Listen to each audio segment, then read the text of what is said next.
Magandang umaga, hapon at gabi sa inyong lahat.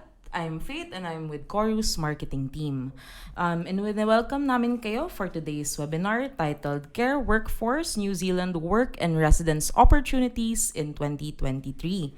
And at the end of this webinar, we'll also be holding a short Q&A with our guests today para masagutan ang lahat ng inyong mga tanong na hindi pa nasasagot ng webinar na ito.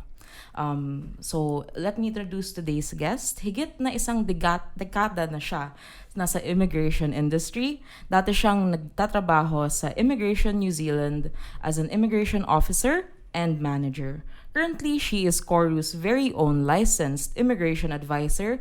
Let's all welcome Miss Rafi Ahmad. Hello po. Rafi, thank you so much for being with us Of today. course. You're busy. Super excited to be here today. And with her expertise, we'll be tackling today's topic, which is all about, work and residence opportunities for the care workforce. Yan. So, ayan. To kick us off, I think ang magandang question is, Rafi, what jobs are part of the care workforce? Gandang tanong yan. So, marami kasing titles or maraming job titles talagang ginagamit for yung care workforce. Especially specific sa New Zealand. Pero yung mga pinaka-common are caregiver, healthcare assistant, rehabilitation assistant, home care support worker, personal care assistant. So, medyo marami siya, but those are a few of the ones you normally see. Ano namang difference niya from job titles? Kasi I think a lot of people would think, care workforce or parang health industry, parang nurses, doctors yung isip agad nila. Parang anong difference nila usually? So, meron kasing tinatawag na skill classification in a lot of yung New Zealand visas. And usually, yung ibang klaseng healthcare workers like yung mga nurses, yung mga doctors, iba yung mas mataas yung kinoconsider na skill level. And normally, dahil yun kasi may rehistro yun, di ba? Siyempre, di ba kahit naman dito, di ba? Yung mga nurses, yung mga doktor, kahit mga PT, for example, dito, lahat yun may rehistro. So, yung mga care na workforce na occupations, wala siyang ganong occupational registration. So, medyo yun yung isang key difference sa kanila. Yun nga, as you've mentioned, yung mga job titles, part of the care workforce. Ang tanong ko lang is, if people are interested in applying for these types of jobs, parang anong panigurado nila na may demand sa New Zealand ng mga jobs na to? Or parang... Well, I think medyo, ewan ko kung panigurado is yung talagang word, no? Pero, kung gusto mong silipin yung demand niya, madali mong matignan siya online. Kasi diba lahat naman ng jobs na ngayon, online na siya pinopost. So, if you were looking for yung job opportunities online, like punta ka sa Seek, yung, kumbaga parang job street nila yon in New Zealand. If you look at yung mga sites na ganun, and sinearch mo, makikita mo marami talagang vacancy. And usually, yung per employer, multiple yung vacancies nila. But yung underlying yung bakit ganun yung demand, siguro yung parang simplest way na i-explain siya is aging talaga yung population nila. So, hindi naman yun nagkakalayo dun sa ibang parts ng mundo, diba? Like, let's say, for example, in Europe, the US, aging yung population. And siguro yung isang bagay na medyo specific na na-experience din ng New Zealand is yung healthcare workers nila mismo, tumatanda na din. So, for example, diba, we talked about nurses. 1 in 5 nurses are supposed to retire in the next 5 years. In New Zealand lang. Yeah. So, talagang, siya, parang iba yung demographic, kumbaga, ng workers nila in the health industry. Medyo, siya, may gap na talagang ina-anticipate. Kaya, pinaghahandaan nila yun. And for people na parang, for those listening sa webinar ngayon, if interested kayo, and yun nga, mga interested sila, what are the qualifications or how do people enter this industry? Parang yun. It's a really good question. Like, in yung mga inquiries, yan siguro is one of the most common questions na we have. So, when you look at yung requirements para maging caregiver in New Zealand, magandang way na tignan siya from yung perspective ng employer tsaka ni immigration. So, if tinitingnan natin yung employer requirements, honestly, marami sa kanila, ang hinahanap lang nila is yung may experience. Hindi nila lagi hinahanap yung sobrang daming experience, diba? Parang yung resume na 3 pages lang, mga ganun. Oo, Hindi naman. yung iba, minsan yung may relevant silang experience, let's say for example, 6 months, 1 year, ganun. Minsan sapat na yun for yung employer. Pero, ang madalas na nagiging issue is yung requirement ni immigration. Kasi si immigration, meron siyang requirement na kailangan yung sahod nung care worker umaabot sa isang threshold. So, para maabot mo yung ganong level ng pay, yung employer, di ka naman nila basta-basta babayaran ng ganong kataas. So, normally, para maabot mo yung ganong level na pay, para mag-qualify for immigration purposes, is either meron kang formal na training na recognized in New Zealand, or meron kang sapat na experience. Doon nagiging mabigat yung experience requirements na pinag-uusapan natin is like siguro mga between 8 and 12 years. So, kung malaki talaga. Diba? Madami siya. Kasi, honestly, kung naka 12 years ka na sa industry, medyo tumatanda ka na, diba? So, kung medyo ikaw ay nasa kabataan pa katulad natin, baka wala ka pang 12 years of experience, diba? So, paano mo shortcut yun? Paano mo padadalian yung process? Sagot doon is yung formal na training. Kasi yung training na yun, na recognized in New Zealand, kaya niyang ipalit. So, either or siya. Hindi siya kailangan, meron ako nung recognized na na training, plus pa yung 12 years. So, yun yung pwede mong pabilisin yung process. Yung sinasabi mong training na to, ito yung sa papuntang, sa New Zealand to based. Yun yung hindi lahat sa New Zealand based, no? Pero, most of yung para umabot ka sa pinaka mataas na pay band, no? Yun, mostly sa New Zealand mo talaga siya nakukuha. So, in general, hindi mo nakukuha talaga yung equivalence sa labas ng New Zealand. Some part kasi doon is cultural yung component. So, syempre, kung wala ka sa New Zealand culture, paano mo makukuha yung cultural component? So, bihira yung makuha mo yung tinatawag nila level 4. Hindi mo makukuha yung level 4 na equivalence kadalasan nang nasa labas ka na New Zealand. So, anong masasabi mong if you were to give a name dun sa qualification na need? So, parang anong mga certificates usually yun or mga... Medyo yan, too many to mention kasi madami yung pwede. Pero, yung, kasi di ba na-mention ko may level 4, meron ding level 3, so kung isa-isahin natin yun, masyado madami yun. Pero, siguro as a general observation, na yung mga napapansin natin is, Philippine nursing degrees, for example, kadalasan sapat yun sa employer at sa immigration. So, kung kunwari, nurse ka sa Pilipinas, pwedeng hindi ka nagparehistro, hindi ka nag-practice in Philippines para maging nurse, or like wala kang hospital experience, for example, mga ganon, yun, pwede ka pa rin actually pumasok dun sa care sector. Pero, let's say for example, meron kang, pinaka-common dyan is yung TESDA. So, yung mga NC2. Yung mga accessible kasi siya eh. NC2 na caregiving. So, meron mga chumachamba sa New Zealand na they find the right employer, ox na sa employer yon. Pero, like, yung sa recent experience ko, dami kasi naming inquiries recently, no, from mga taong nasa New Zealand na. Pero, meron silang NC2, pero hindi enough for yung employer. So, are these people on work visas na or parang, No, they're usually on visitor visas, yung mga nagtatanong ng ganito, no. So, meron kasi iba na nasabihan sila na, pwede kang makarating na New Zealand, mag-visitor visa ka lang, tapos yung may baon kang NC2 mo. Pero, ang na-realize nila ngayon na nandun sila is... Hirap na. Mahirap mahanap yung employer. So, hindi lahat ng employer, basta may NC2 ka, willing sila na kunin ka. So, hindi guarantee yun.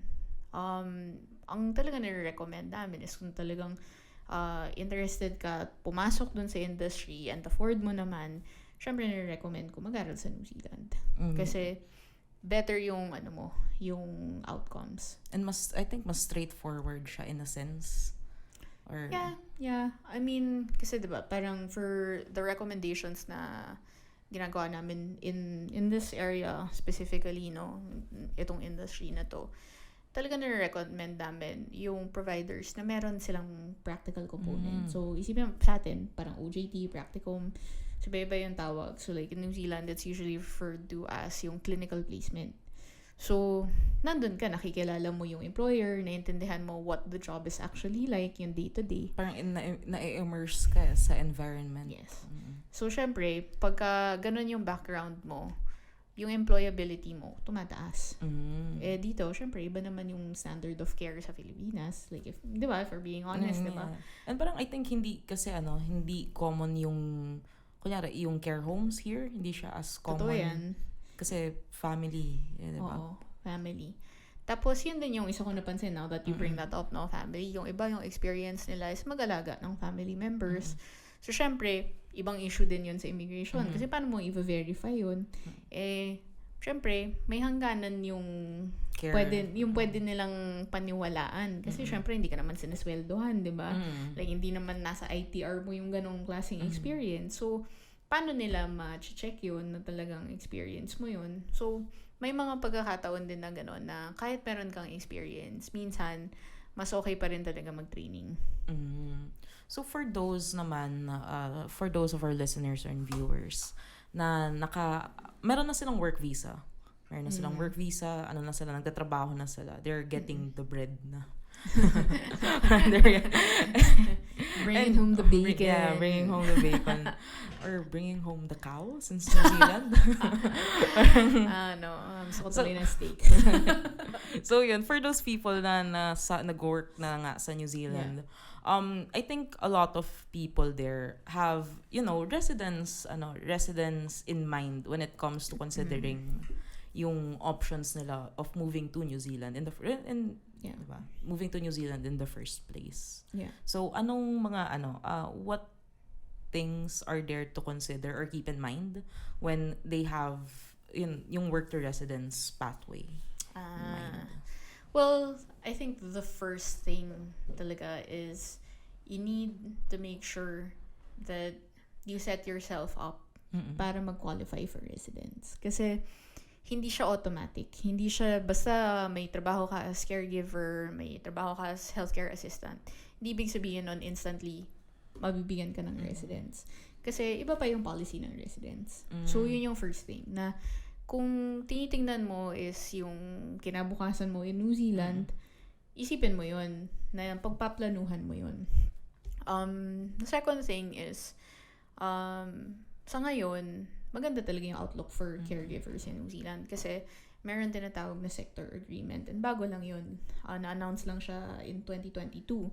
So, itong sector agreement, nagkakaroon siya ng work to residence pathway. So, ibig sabihin, may certain occupations na pag nagstay ka doon for 2 years, magli-lead siya to residence.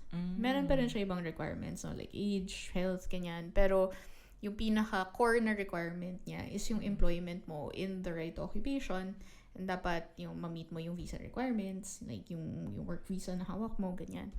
So, yun yung important.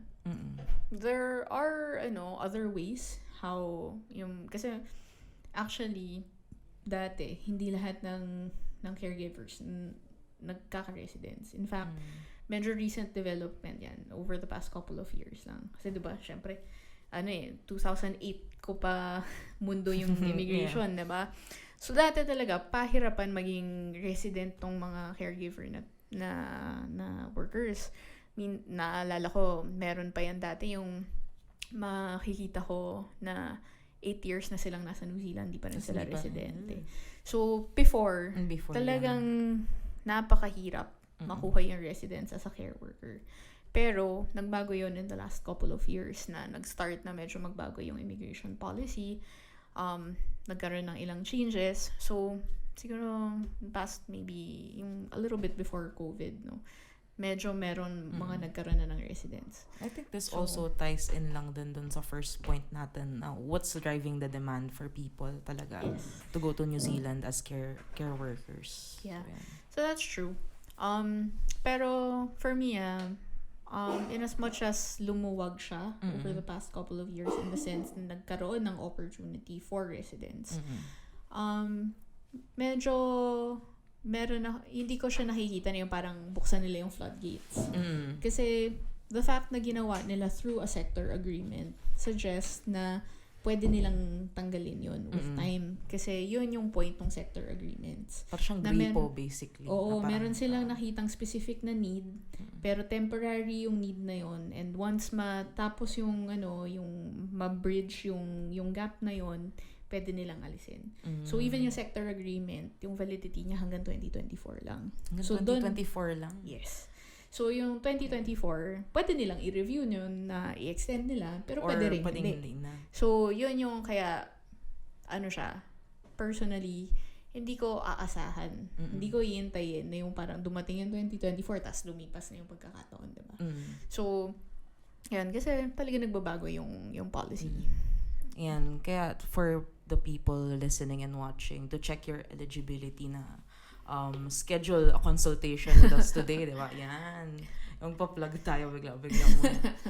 And you've mentioned nga yung issues, one of the issues faced by people in New Zealand. I think, what are the other issues or problems that they currently face ngayon sa New Zealand? Yung issues faced by our migrant workers in New Zealand. You mean like caregivers in general? Yeah. Care work in general, I think. Yung kunyari, I think a lot of people question, how do I get yung job offers, yung mga ganong questions. Well, I think yun siguro yung pinakauna, no? If you're overseas pa na migrant, yung most significant challenge is getting the job to begin with, no? So, honestly, medyo complicated kasi kung nasa Pilipinas ka, diba? Kasi meron tayo yung DMW. And na-appreciate ko naman yung ginagawa ng DMW, diba? It really protects migrants. Kasi meron talagang nata-take advantage. Pero sometimes, nagiging barrier yun kasi pag nalaman ng employer, automatic iniisip nila medyo complicated na i-recruit. And kung hindi naman sanay yung employer, kasi kung hindi naman sila maramihan mag-recruit, tapos first time nila through the process, tapos walang mag-guide sa kanila, nagiging challenge talaga yun. Pero yung iba naman, siguro yung nagiging challenge nila is yun, kulang yung experience. Tapos wala sila ng formal training. Kasi laki, diba, nung difference na, kailangan meron kang halos 10 years experience, 8 diba? to 12 years, diba? That's parang if you were in the Philippines, you've considered a lot of things na over time. Yes.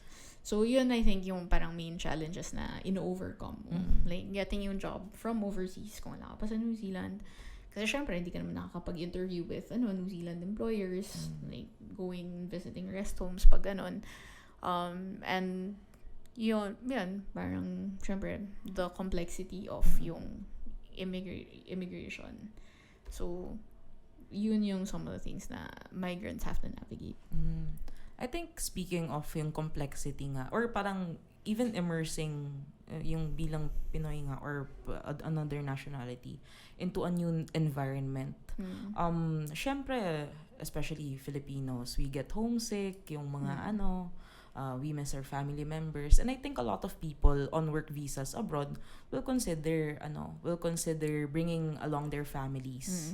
And parang, do you think it's a relevant issue ba with our... It depends.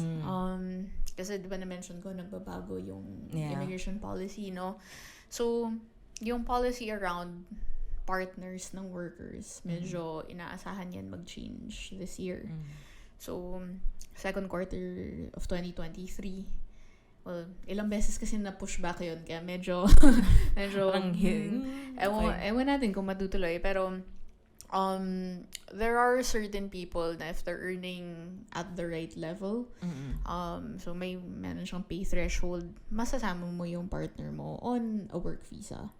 So, pero kung hindi naman, possible na sama mo siya on a visitor visa, di sila makakapag-work. Pero, kung kasama mo sila, tapos nagkataon, nakahanap sila ng employer na willing mag-sponsor na parang. Posible yun. Na pareho kayo naka-work visa.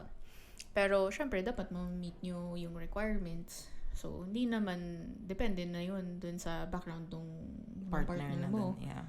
Tsaka siguro on the note of partners, no? Kaya ako ginagamit yung term na partner kasi sa New Zealand, pwedeng hindi kayo kasal.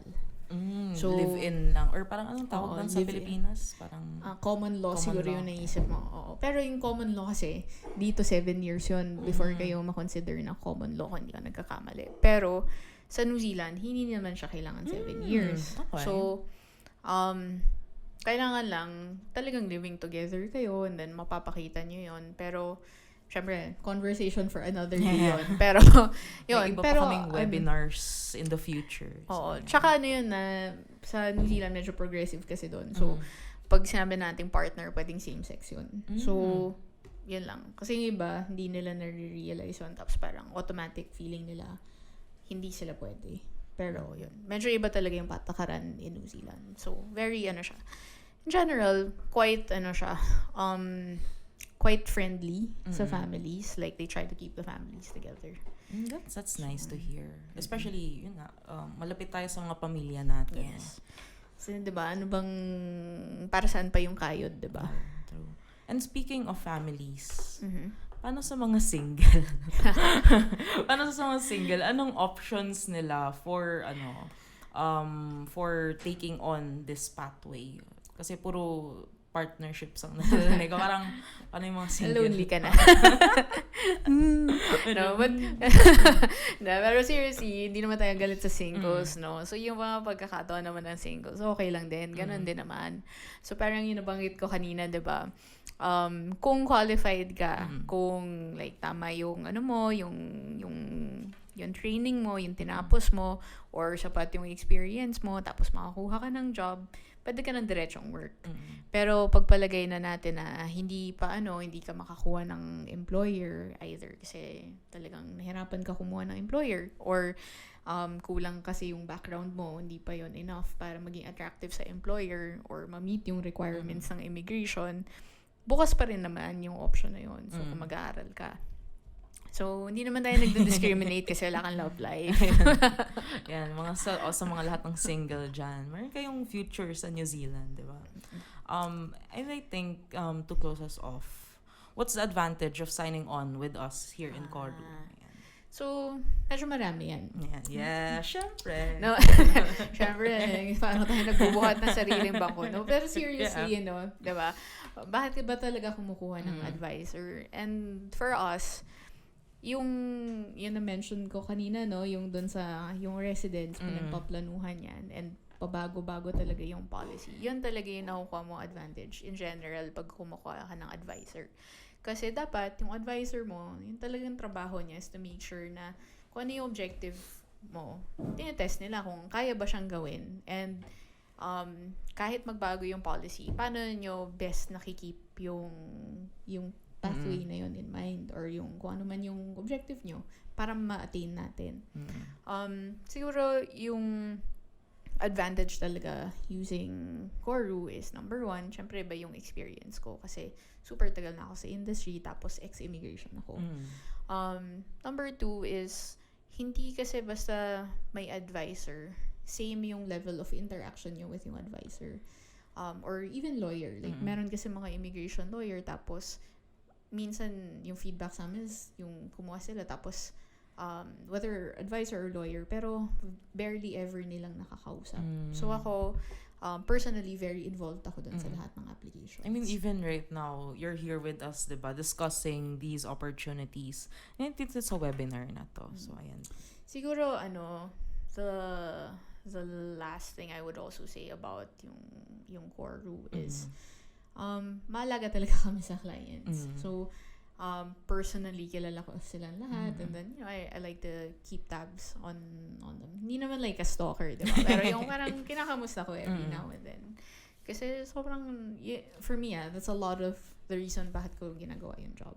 Kasi, diba, yan yung isa. Parang, Hindi, kasi yun yung tanong sa akin, ikaw umalis ng immigration. Honestly, mahirap tumagal dun sa immigration. Kasi nagstay ako siguro almost 7 years, no? Ibang-iba kasi yung nangyayari doon na regulatory, kaso nag-i-enforce ka ng policy.